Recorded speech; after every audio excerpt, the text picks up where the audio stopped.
믿는 이의 영적 전쟁이라는 말씀의 제목으로 하나님 말씀 선포하겠습니다.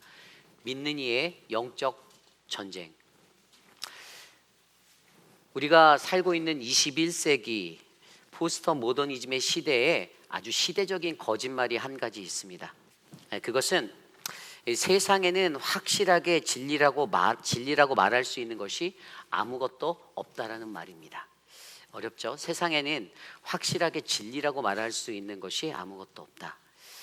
여러분, 이게 무슨 의미일까요? 이 세상에서 우리가 살아갈 때 진리라는 것에 대해서 규명하잖아요. 무엇이 진리인가라는 이것에. 그런데 여러분, 자세히 들여다보면 우리들 각자가 가지고 있는 생각과 가치관에 따라 그 진리가 변하게 된다는 것들을 알고 계십니까?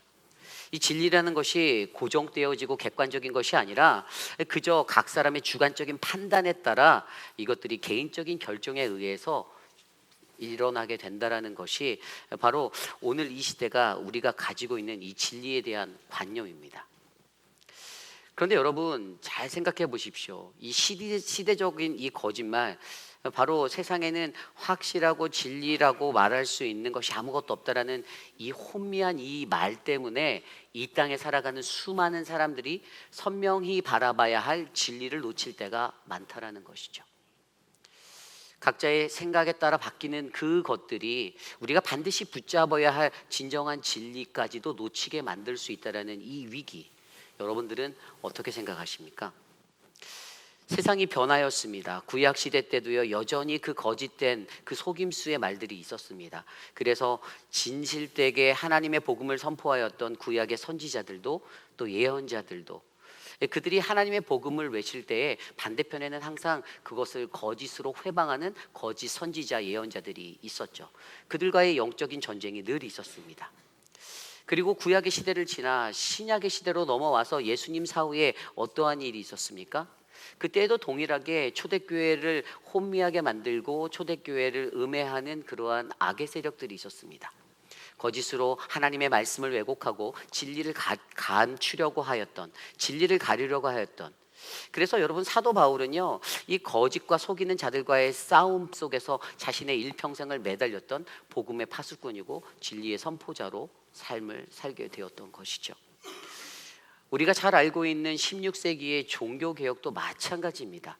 마르틴 루터를 통하여서 독일 비텐부르크 성당에 붙였던, 그 문 앞에 붙였던 95개조 반박문을 통해서 그 땅에 썩어만 가고 있는 그 캐톨릭 교회, 그 교회의 부정함과 부패함 가운데 진리를 찾고자 몸부림쳤던 그 노력이 바로 종교개혁입니다.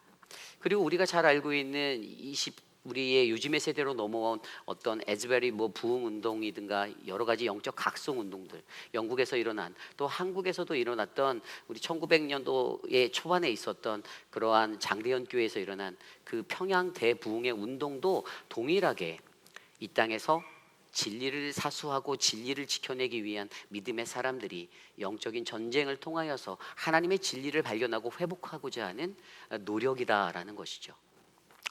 오늘 이 시대를 살아가는 저와 여러분들에게 저는 이러한 모든 것들이 바로 영적 전쟁의 현장이다라고 설명드리고 싶습니다.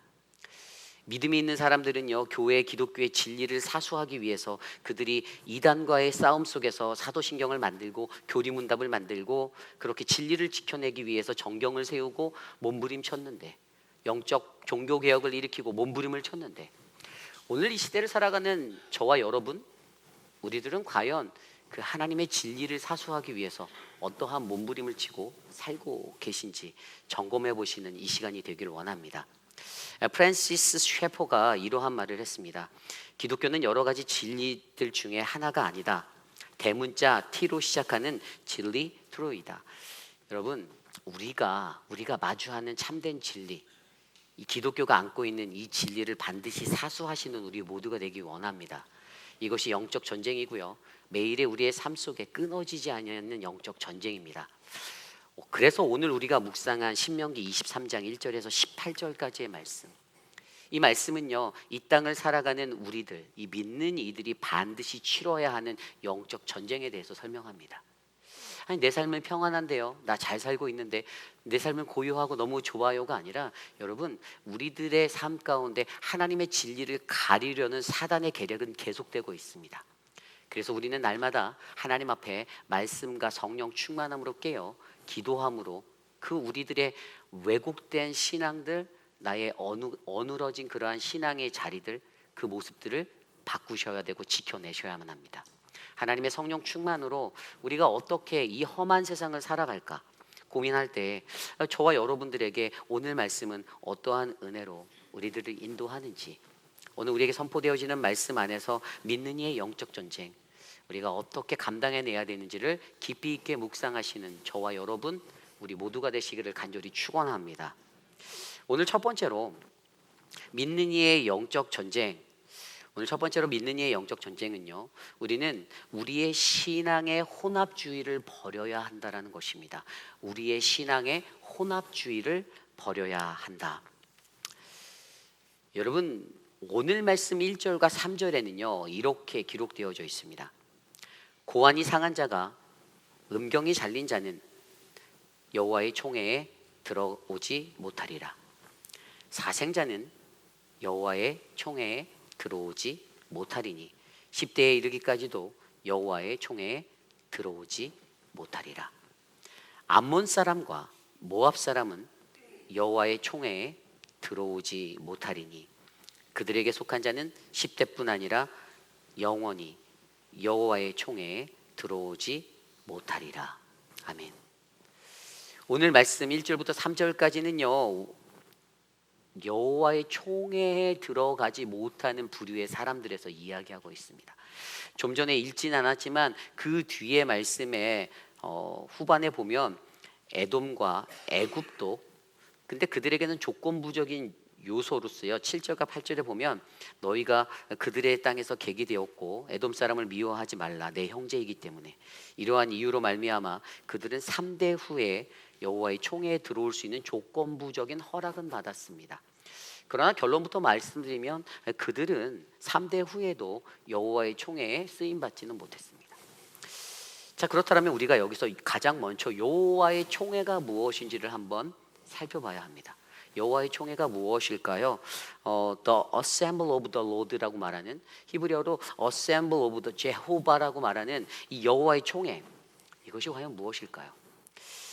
신명기 9장 10절 말씀에 보면 이러한 구절이 나옵니다. 여호와께서 두 돌판을 내게 주셨나니 그 돌판의 글은 하나님이 손으로 기록하신 것이요 너희의 총회의 날에 여호와께서 산상불 가운데서 너희에게 이르신 모든 말씀이니라. 아멘. 모세가 호렙산에서 하나님의 언약궤를 받아 그의 언약을, 약속을 받고 이스라엘 백성들에게 내려왔을 때 그가 이스라엘 백성들을 불러 모았습니다. 그리고 그들에게 하나님의 언약의 돌판에 대해서 선포하는 그 자리가 있었죠. 그런데 오늘 아까 읽어드렸던 신명기 9장 10절 말씀에 너희의 총회의 날에 여호와께서 산상불 가운데서 너희에게 이르신 모든 말씀, 그래서 오늘 우리가 여호와의 총회의 날, 그날에 선 자들이 누군가 하면 바로 하나님의 부르심이 있는 자들이어야 한다는 것이에요. 하나님의 부르심, 하나님께서 그들을 불러 모으셨습니다. 그리고 그들에게 무엇 하셨죠? 말씀하셨는데, 두 번째는 하나님의 말씀을 듣는 자예요. 그러니까 여호와의 총회, 우리가 일본적으로 저와 여러분 우리 모두를 성도라고 표현합니다. 그렇죠? 근데 이 성도와 여호와의 총회에 들어갈 수 있는 레벨은 another 레벨, 다른 부류예요. 성도는요 그냥 교회 마당을 밟고 하나님의 존전에 왔으면 성도라고 말할 수 있습니다. 하나님의 백성이다라고 말할 수 있죠. 그런데 여호와의 총회로 들어가는 그 사람은요 하나님의 부르심을 입어야 하는 자였고요, 하나님의 선명한 말씀을 들을 수 있는 그 분별력의 사람이어야 한다는 것이죠. 한정되어져 있다라는 거예요. 그래서 이러한 자들에게 어떻게 해요? 하나님의 부르심을 입은 자들이 하나님의 말씀을 듣는 그 공동체가 바로 이러한 하나님의 총회에 들어갈 수 있는 자. 그런데 오늘 그 하나님의 총회에 들어갈 수 있는 사람들에 대해서 금지하는, 제약하는 사람들을 네 부류로 설명합니다. 첫 번째가 고환이 상한 자예요. 고환이 상한 자. 이 고환이 상한 자는 어떤 사람입니까? 이 선천적으로 고환이 상해서 자녀를 출생할 수 없는, 씨를 나눌 수 없는 사람을 말하는 거예요. 두 번째는 음경이 잘린 자. 이거는 후천적이죠. 그래서 그들이 그 하나님이 주신 사명을 감당할 수 없는 사람이에요. 어떤 사명이 우리에게 있습니까? 바로 생육하고 번성하라. 창세기 35장에도 보면요, 여러분, 우리가 잘 알고 있는 야곱이요, 자신의 모든 시련을 다 받고 나서 그가 세겜 땅을 떠나서 그리고 베델과 에브랏을 지나 헤브론에 이르게 됐을 때 하나님이 그에게 상기시켜주는, 다시 한번 그에게 그때 말씀하시는 언약의 확증을 경험하게 되는 말씀을 듣게 됐는데, 창세기 35장 11절 말씀에 이렇게 나옵니다. 하나님이 그에게 이르시되 나는 전능한 하나님이라. 생육하고 번성하라. 한 백성과 백성들의 총회가 내게서 나오고 왕들이 너의 허리에서 나오리라. 아멘. 여러분, 이 구절에서 벌써 느낌이 가시죠? 백성이 있고요, 한 백성의 총회가 있는 거예요. 어나더 레벨이에요. 다른 레벨이에요. 또 거기서 왕이 또 있어요. 그런데 그들에게 말씀하시고 야곱에게 확증시켜주고 다시 상기시키는 것은 생육하고 번성하라라는 이 사명이 있다라는 거예요.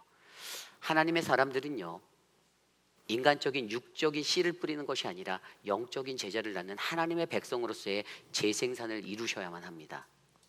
그게 중요해요. 여러분들과 같은 장로님들이 나오셔야 되고 여러분들과 같은 안수 집사님들이 나오셔야 되는데, 여러분이라고 해서 여러분들이 갖고 있는 지금의 모습이 아니라 하나님께서 완벽하게 여러분들을 다듬으시고 만들어서 온전히 사용하시는 그 본질의 모습으로 여러분들은 이 생산의 과정들을 감당하셔야 됩니다. 악한 모습의 사람으로 우리가 세워져 있다면 악한 나무에선 좋은 열매가 맺을 수 없잖아요.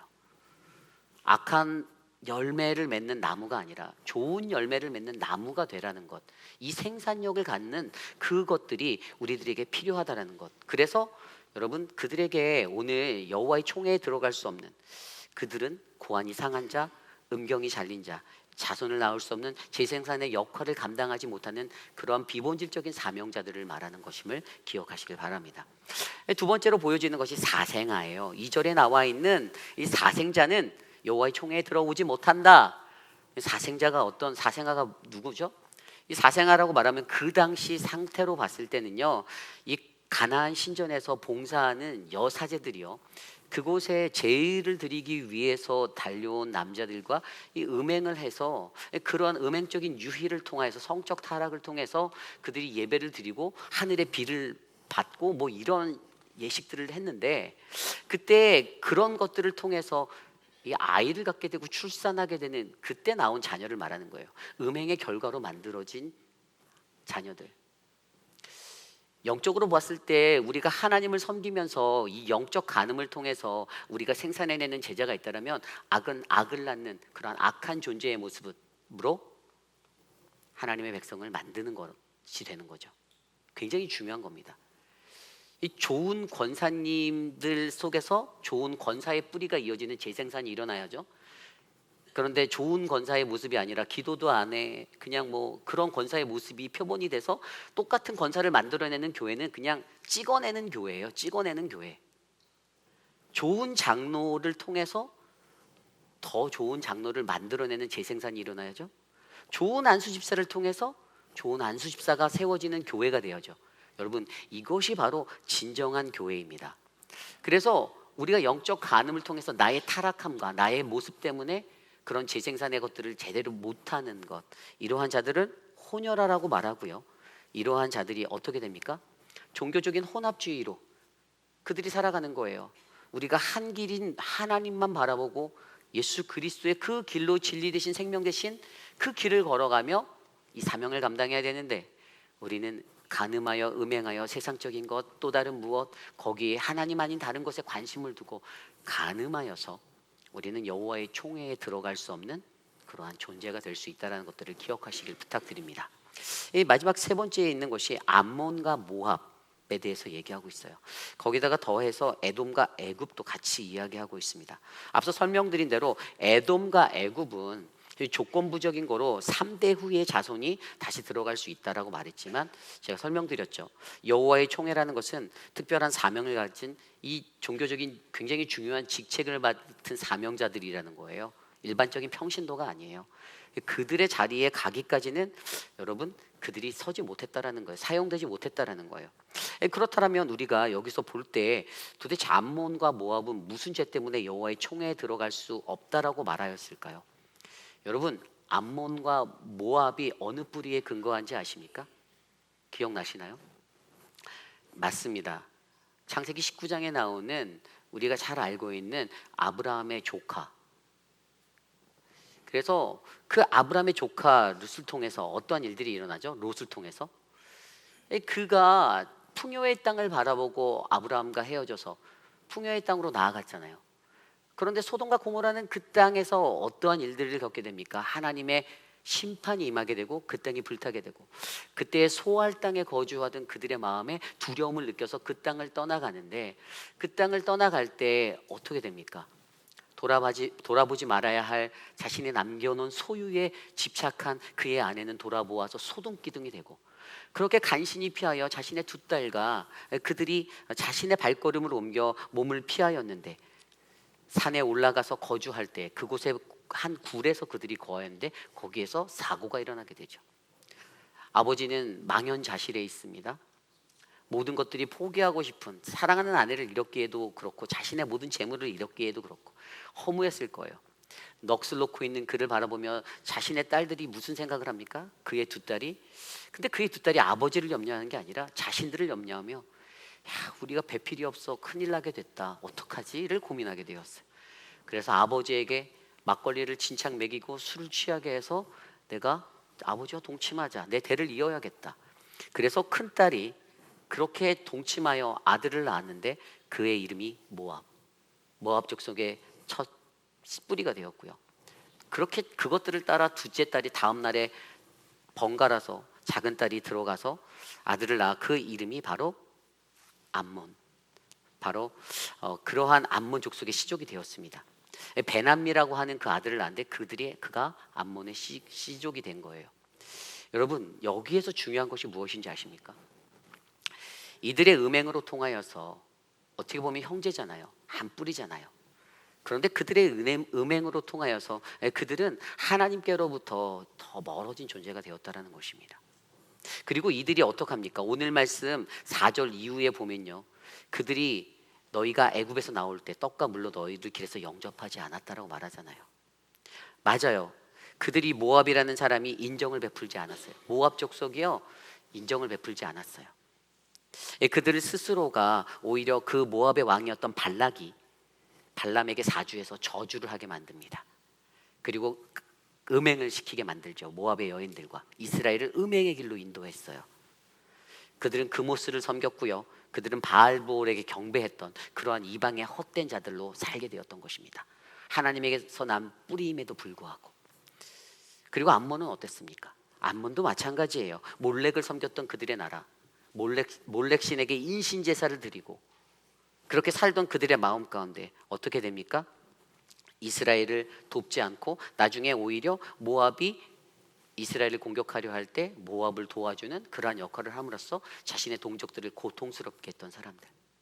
그래서 여러분 중요한 거예요. 하나님의 총회에 들어가려는 자들이 고난받는 거, 믿음의 사람들 때문에 더 고난받을 수 있어요. 같은 형제 자매 중에 그러한 자들이 나를 돕지 않고 배반하고 나에 대해서 악한 말들을 전하는 그러한 사람들 때문에 우리가 예수 믿을 때, 하나님의 총회에 들어가는 사람으로 살아갈 때, 사명자로 살 때 더 고난당하고 어려울 수 있다는 것입니다.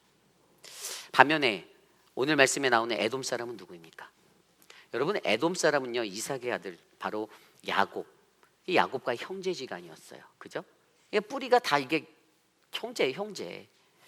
그런데 그를 통해서 에돔 족속이라는 족속이 튀어나오게 돼요. 그죠? 에돔 족속은요, 평생 동안 이스라엘을 끝까지 괴롭힌 사람입니다. 우리가 잘 알고 있는 그 예수님 탄생 시의 그 헤롯 대왕, 에돔 족속 사람인 거 아십니까? 적 그리스도적인 모습으로 살던 자들이에요. 그런데 여기서 중요한 한 가지가 있는데, 오바다서의 1장 3절에 오바다 선지자가 이런 말을 해요. 에돔 족속을 어떻게 표현하였냐면, 너의 마음의 교만이 너를 속였도다. 바위 틈에 거주하며 높은 곳에 사는 자여, 내 마음에 이르기를 누가 능히 나를 땅에서 끌어내랴. 에돔 사람들의 가장 대표적인 게 교만이었어요. 영적 교만. 여러분, 영적 교만도요, 이것도 간음이에요. 나 자신을 믿는 거, 이것도 하나님을 믿지 않고 신뢰하지 않는 간음의 한 부류입니다. 그래서 그들도 동일하게 여호와의 총회에 들어갈 수 없는 제지를 당하게 된 거예요. 그러면 애굽 땅은 뭘까요? 애굽은 뭡니까? 430년의 시간을 이스라엘 백성이 애굽에 거했습니다. 그런데 그 땅에서 그들에게 고욕을 짊어지게 하고 힘들게 했던 것. 그런데 여러분, 그 애굽 땅은 저는 어떻게 생각하냐면 이스라엘 백성에게는 인큐베이터와 같은 곳이라고 생각해요. 70명의 사람이 들어가서 20만 명, 200만 명이 넘는 사람들로 부화가 됐거든요. 그런데 그 시간 430년 동안 그들이 엄청난 고난을 받았어요. 엄청나게 힘든 그 스트레스와 그 노역을 짊어지고 그들이 살았어요. 그런데 그들이 어떻게 됩니까? 애굽 사람들의 그 교만함과 그들의 모습 때문에 그들은 눌려서 살게 되었던 거죠. 자, 이제 이것들을 종합해 볼게요. 고안이 상한 자, 음경이 잘린 자, 사생아, 그리고 암몬, 모압, 에돔, 애굽. 이 모든 것들이 가지고 있는 것들이 무엇입니까? 하나님의 그 사명을 감당하기 위해 같은 믿음을 갖고 같은 사명을 가지고 살아가야 하는 그 믿음의 공동체 안에 종교적인 혼합주의로 말미암아, 나의 음행으로 말미암아 하나님이 아닌 다른 것들을 의지하고 나아가는 자들은 여호와의 총회에 들어갈 수 없다라는 것을 우리에게 알려주고 있습니다. 이것이 중요합니다. 저와 여러분, 우리의 삶 속에서도요, 여호와의 총회에 우리가 들어가지 못하는 사람이 이 안에서도 나올 수가 있어요.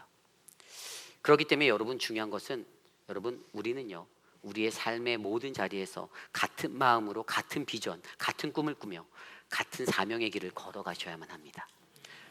우리의 삶에, 우리의 신앙이란 자리에 종교적인 혼합주의를 두고선 횡설수설하시면 안 됩니다. 혼미함을 드러내시면 안 돼요. 그 혼미하신 그 혼미성이 막 드러나는 간혹가다 그런 분들이 계세요. 여러분, 그것들을 조심하셔야 됩니다. 근데 이것을 얘기하면 목사님, 아니 이게 말이 됩니까? 하나님을 믿는 모든 백성들이 하나님은 다 구원하신다라고 말씀하셨는데 아니 그 성회에 들어가지 못한다라고 하면 이게 말이 되나요? 하나님이 그런 하나님인가요?로 물으시는 분이 있을 것 같은데 하나님의 본심은 달라요. 하나님의 본심은 이 땅의 모든 백성이 다 구원을 받는 게 맞아요. 하지만 여기서 말씀드리는 거는 하나님의 사명을 감당하는 자를 설명하는 겁니다. 여호와의 총회에 들어간다는 자들은요, 하나님의 사명 앞에 서는 자예요. 아주 특별한 총회에 들어가는 자, 그 사람들은 달라야 한다는 것입니다. 이사야서 58장 말씀에 보면 이사야 선지자에게 그 땅에 여호와를 섬기는 이방인들이 아까 좀 전에 이런 질문을 해요.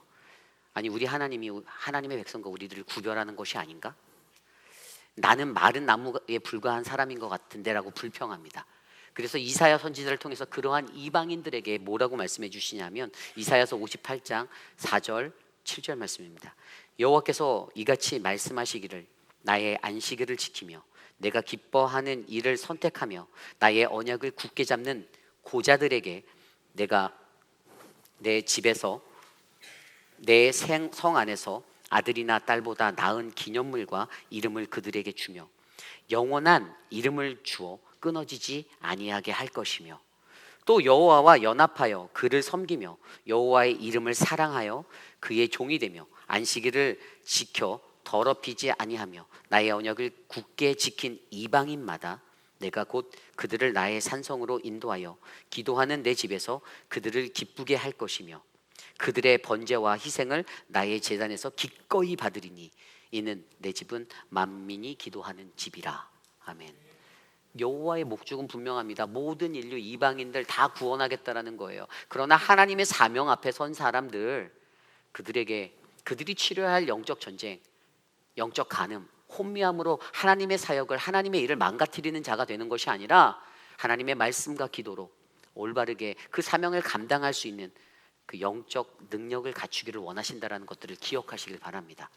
저는 오늘 이곳에 나온 저와 여러분 우리 모두가 그런 영적 무장함을 갖고 나아가는 믿음의 백성이 되기를 간절히 소망합니다.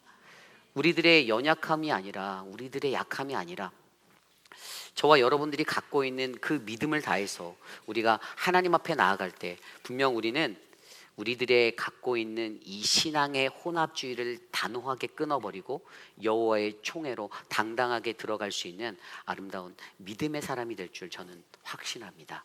그러한 저와 여러분 우리 모두가 되기를 간절히 축원합니다. 오늘 두 번째 마지막으로 믿는 이의 영적 전쟁, 이것은 바로 우리는 믿는 이의 영적 전쟁을 올바르게 이해해야 한다는 것입니다. 믿는 이의 영적 전쟁을 올바르게 이해하라. 여러분 오늘 말씀 9절로부터 마지막 17절까지의 말씀에 보면요, 이 진영을 거룩하게 하는 법이 나오기 시작합니다. 여러분 오늘 이스라엘 백성은요 가나안 땅에 들어가기 전이죠. 수많은 전쟁들을 앞두고 있어요. 그런데 하나님이 그들에게 말씀하시는 그 방법이 여러분 무엇으로 보이십니까? 지난 신명기 22장의 말씀에서도 하나님은 계속요 우상 숭배를 배격하는 것, 무언가 혼합되는 것들을 계속 끊어내기를 원하셔서 그 말씀을 주셨어요. 기억나시겠지만 혼합하지 말라라는 의미로 옷을 짜는 그 배와 실도 섞지 말라, 혼합하지 말라. 기억나십니까? 나귀와 소, 밭을 갈 때에 나귀와 소를 혼합하지 말라.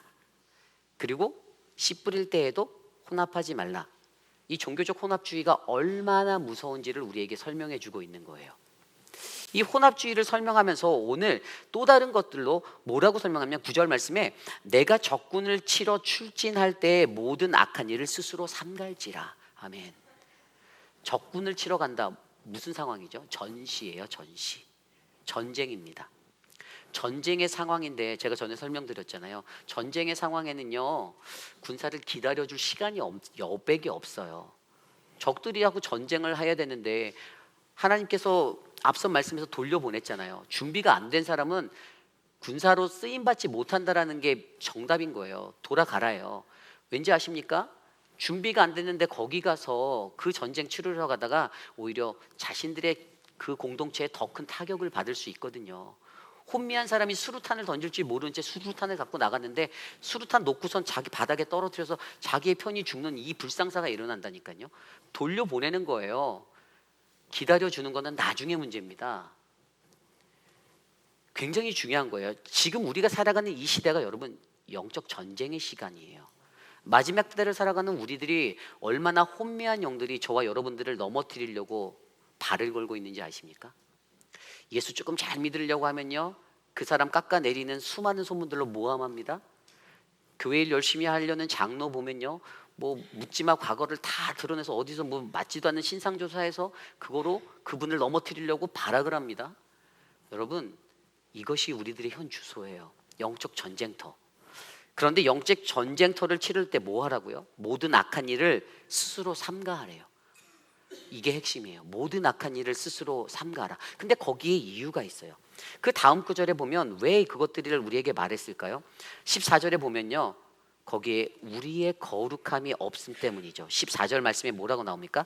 이는 내 하나님 여호와께서 너를 구원하시고 적군을 내게 넘기시려고 내 진영 중에 행하심이라. 그러므로 내 진영을 거룩히 하라. 그리하면 내게서 불결한 것을 보시지 않으므로 너를 떠나지 아니하시리라. 아멘. 여러분 여기서 우리가 굉장히 중요한 영적 전쟁의 원리를 발견해 봅니다. 첫 번째는 영적 전쟁에서는요 하나님이 우리를 위해 싸우신다라는 거예요. 여러분들 스스로가 싸운다고 생각하십니까? 여러분들의 혼미함으로는 싸울 수가 없어요. 불가능해요. 안 돼요. 게임도 안 됩니다. 사단이 가지고 노는 것에 놀아날 뿐이에요. 그런데 정말 중요한 거는 하나님이 나를 대신해서 이 전쟁의 주체가 되시는 거예요. 나를 공격하고 넘어뜨리는 사람들 하나님이 다 처리해 주실 것을 우리가 알고 싸우는 겁니다. 이게 영적 전쟁이에요. 간사한 말로 회방하는 자들 하나님이 그 입에 뭐 오바라쿠를 치진 않으시겠지만 하나님께서 다스려 주실 거라는 거죠. 네. 그거예요. 영적 전쟁의 주체가 누구냐? 하나님이 되신다라는 것. 그런데 여기서 더 중요한 핵심을 발견해 봐요. 우리가 너무나도 잘 알고 있는 하나님의 말씀 가운데 그 말씀 있잖아요. 너희는 가만히 있어. 주가 하나님 내 말지어다. 시편 말씀 기억나십니까? 출애굽을 할 때에도 하나님이 그 음성을 이스라엘 백성에게 이미 훈련시켜 주셨어요. 출애굽기 14장에 보면요 뭐라고 그들에게 말씀하셨냐면 14장 13절 14절 너희는 두려워하지 말고 가만히 서서 여호와께서 너희를 위하여 행하시는 구원을 보라. 여호와께서 너희를 위하여 싸우시리니 너희는 가만히 있을지어다. 아멘. 홍해 앞에서 뒤에서 따라오는 애굽의 군대, 사방이 막힌 그 자리에서 하나님이 들려주신 음성. 근데 하나님이 뭐라고 말씀하시죠? 너희는 가만히 있어. You have only to be silent. 조용히 있으라는 거예요. 가만히 있으래요. 그런데 또 이것을 잘못 해석한 사람은 오케이, 내가 가만히 있을게. 하나님 가만히 있을게요. 하나님 하세요. 나 아무것도 안 합니다. 이게 아니에요. 가만히 있어야 참된 의미가 뭔지 아십니까? 시편 46편 10절에 우리가 잘 아는 너희는 가만히 있어 내가 하나님 됨을 알지어다. Be still and know that I am God. 여러분 이 원리의 가만히 히브리어 라파라는 단어는요 내 자리를 지켜라의 의미예요. 내 자리를 지켜라. 믿는 이들 하나님의 백성이 지켜야 하는 자리가 어딜까요? 예배의 자리죠. 말씀과 기도의 자리죠. 성령 충만의 자리죠. 혼미한 자리가 아니죠. 우리가 지켜야 하는 그 본분의 자리를 우리가 지키지 않은 채 우리가 우리의 입술로 그것들을 쌓으려고 할 때 지능상 싸움이 되는 거예요. 그래서 여러분 저와 여러분들이 반드시 깨달아야 하는 것은요 바로 너희는 가만히 있어라는 이 영적 전쟁의 원리. 하나님이 싸우시고 나는 가만히 있지만 내가 내 자리에서 최선을 다하는 거, 인간의 최선이 아니라 성령의 인도하심을 받아 말씀과 기도 앞에서 하나님의 어떻게 일하시는지를 바라보는 그 신실한 믿음이 저와 여러분들에게 요구되어진다는 것을 기억하시길 바랍니다. 극한 상황 속에서 여러분 어떤 사람이 진짜 신앙인입니까? 극한 상황 속에서도 마지막까지 하나님께 온전히 맡기고 기다릴 줄 아는 사람이 진짜 신앙인입니다. 그 사람이 진짜예요. 그렇기 때문에 여러분 우리는 누가 진짜인지 가짜인지 쉽게 알 수 있잖아요. 그죠? 어떻게 알죠? 비 올 때 짝퉁 갖고 있는 사람은요 머리에다 쓰고 가고 진짜는 품고 간대잖아요. 아니, 뭐 신앙적인 부분도 마찬가지입니다. 가짜인 사람은요 어떤 극한 상황 마주치면요 아 나 안 해 관도 교회를 하던 거 다 내려놓고 다 관두십니다. 그런데 진짜는요 그냥 기도하세요.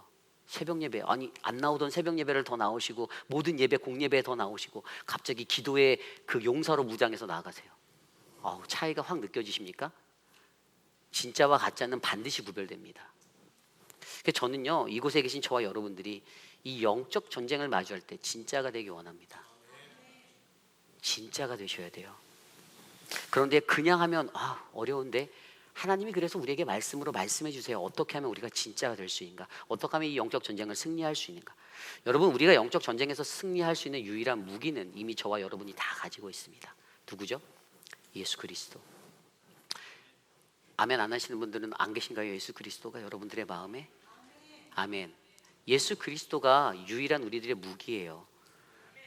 여러분 팍스 로마나라고 들어보셨나요? 150년 동안 강력한 로마의 군사력을 자랑하였던 팍스 로마나. 뭐 군부대 지역에서 우리가 살고 있으니 잘 알 수도 있죠. 여러분 군사력이란 게 굉장히 중요하거든요. 로마의 강점 중에 그 제국이 바로 강한 힘을 낼 수 있었던 것은 바로 팍스 로마나라는 강력한 군사력이었어요. 그런데 그 150년의 팍스 로마나 시대를 그들이 뭐라고 표현했냐면 그들이 평화를 얻었다라는 거 아니에요. 로마의 평화. 군인들이 해이해지기 시작한 거예요. 군복을 벗었습니다. 아니 왜 군복을 입어야 돼? 이제 싸움하기 싫은 거예요. 평화가 찾아오니까 야 이제 전쟁도 없고 편하다. 나태해지는 거예요. 해이해지는 거예요. 방심하게 되는 거예요. 그래서 팍스 로마나의 그 시대 가운데 그 시대의 몰락은 그들이 갖고 있었던 바로 이러한 해이해진 마음들 때문이다라고 설명하는 거예요. 군인이 군복을 입고 갑옷을 입고 무장을 하고 살아야 되는데 그 무장이 안 되고 야 그럼 나라를 어떻게 지키지 했더니 야 게르만족이나 데려다가 용병으로 써서 그냥 시켜 나는 이대로가 좋사오니 이렇게 살게 평화롭잖아 이러고 살다가 결국에 멸망했다라는 거예요. 그래서 저와 여러분 우리들에게도 가장 중요한 것은요 여러분 군인이 갑옷이 무거워서 이것을 거부하면 군인은 전쟁에서 승리할 수가 없잖아요. 그리고 우리 믿는 성도들도 영적인 갑옷을 우리가 입어서 날마다 우리의 삶 속에서 승리하기 위해서 살아야지 진짜 영적 군사가 되는 거죠. 그래서 사도 바울을 통해서 에베소서 6장 11절 17절에 말씀하신 거 마귀의 간계를 능히 대적하기 위하여 하나님의 전신갑주를 입으라. 우리의 씨름은 혈과 육을 상대하는 것이 아니요 통치자들과 권세자들과 이 어둠의 세상의 주관자들과 하늘에 있는 악의 영들을 상대함이라. 그러므로 하나님의 전신갑주를 취하라. 이는 악한 날에 너희가 능히 대적하고 모든 일을 행한 후에 세우기 위함이라. 그런즉 서서 진리로 너희 허리띠를 띠고 의의 호심경을 붙이고 평안의 복음에 준비한 것으로 신을 신고 모든 것 위에 믿음의 방패를 가지고 이로써 능히 악한 자의 모든 불화살을 소멸하고 구원의 투구와 성령의 검 곧 하나님의 말씀을 가지라. 아멘. 여러분, 믿는 이들의 영적 전쟁의 승리, 바로 예수 그리스도가 우리의 갑옷이 될 줄 믿습니다. 우리가 어떠한 모습으로 살아가는가, 이 전쟁에서 오늘 말씀은 간단해요. 하나님이 싸우신다. 이 영적 전투는 하나님이 하실 거다. 그냥 그런 일들이 우리 상황 속에서 영적으로 발생하면 여러분들 그 사람들 때문에 힘들어하지 마시고 그냥 무시하세요. 어차피 하나님이 알아서 하실 거예요. 그런데 우리는 어떻게 하면 되냐? 가만히 있어서 be still and know I am God. 하나님이 우리 하나님 됨을 아는 것, 기도하셔야죠. 엎드리셔야죠. 말씀 앞에 쓰셔야죠. 그래서 하나님 나를 다스리십시오, 나를 도와주세요라고 간구하는 거예요. 그러면 하나님이 어떻게 역사하는지, 우리의 대적이 어떻게 꼬꾸라지는지 우리는 볼 수 있습니다. 확실해요. 저는 이거 개런티합니다. 완벽하게 하나님이 그렇게 일하실 거예요.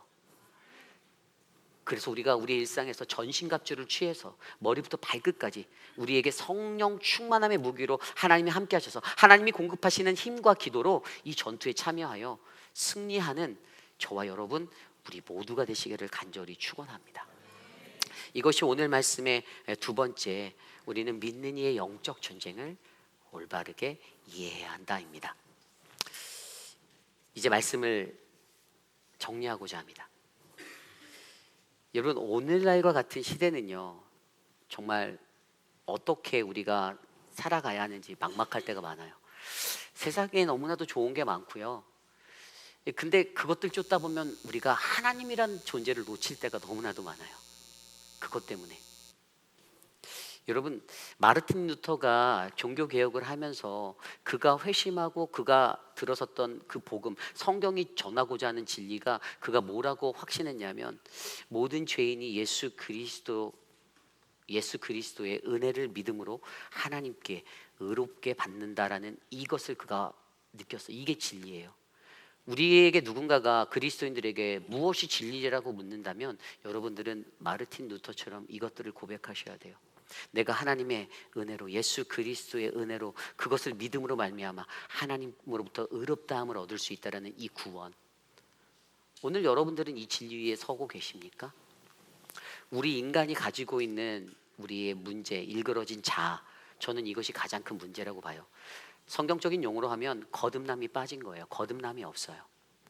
분명히 예수의 구원을 경험하고 하나님의 사람이면 거듭남이 있어서 거듭난 인생이 되어야 되는데 우리의 자아가 그렇게 되지 못하고 왜곡되고 일그러져 있어요. 이게 한 세 가지 정도로 표현되는데, 첫 번째는 자기 의존이에요. 자기 의존 때문에. 영어로 말하면 self reliance, 이것은 죄의 속성 중에 자기 의존이라는 게 있는 거예요. 야, 너 자신을 믿어, 너 괜찮아, 너 잘하고 있어, 이렇게 믿는 거예요. 그런데 이것이 우리를 넘어뜨리게 한다는 거죠. 나를 믿는 거야. 하나님을 믿어야 되는데 이 대상이 헷갈리게 되는 거예요. 자기를 여전히 믿고 살아가요. 자기를 의존해서.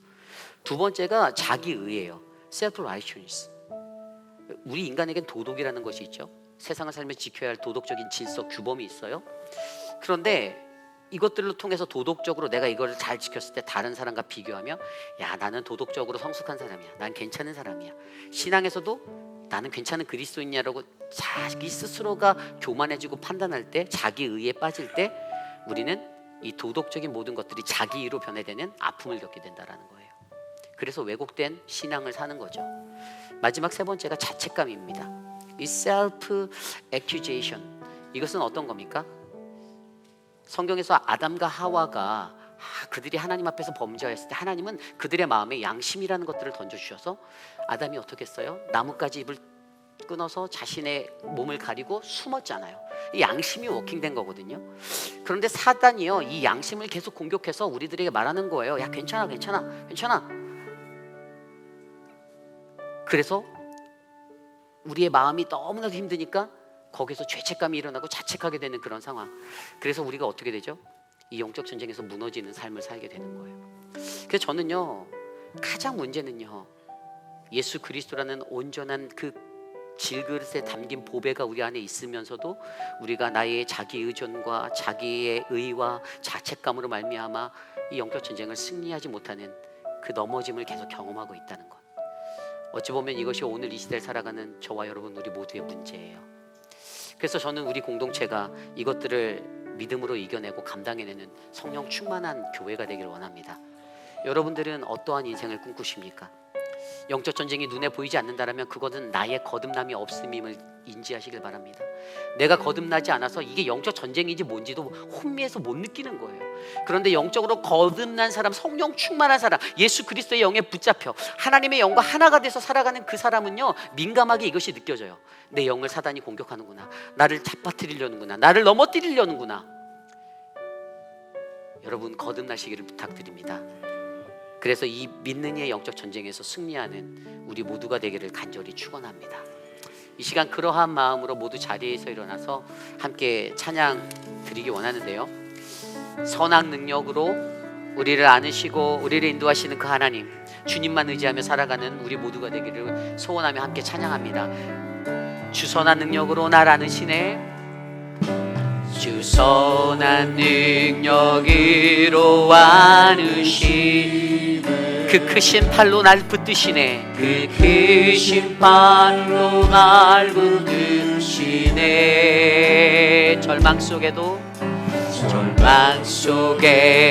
흔들리지 않고 사랑하는 주 얼굴 구하리, 사랑하는 주 얼굴. 우리 처음부터 다시 고백할까요? 주 선한 능력으로 날 안으시네, 주 선한 능력으로 안으시네, 그 크신 팔로 날 붙드시네. 절망 속에도 흔들리지 않고 사랑하는 주 얼굴 구하리, 사랑하는 주 얼굴 구하리. 선한 능력으로 일어서리, 주님만 의지합시다. 주만 의지하리, 믿음으로 우리 고대 안에 주 오실 그날, 영광의 새 날을 맞이. 이전의 괴로움 날 애워싸고, 이전의 괴로움 날 애워싸고, 고난의 길을 걸었다 해도 주님께 모두 맡긴 우리 영혼, 끝내 승리의 날을 맞으리. 선한 능력으로 일어서 주님만 의지하는 믿음으로 우리 고대 안에 주 오실 그날, 영광의 새 날을 맞이. 주님이 마신 고난의 쓴 잔은, 주님이 마신 고난의 우리도 감사하며 맞으리. 아멘. 주님의 남은 고난 채워가며 예수 그리스도의 복음을 위해 살아가야 합니다.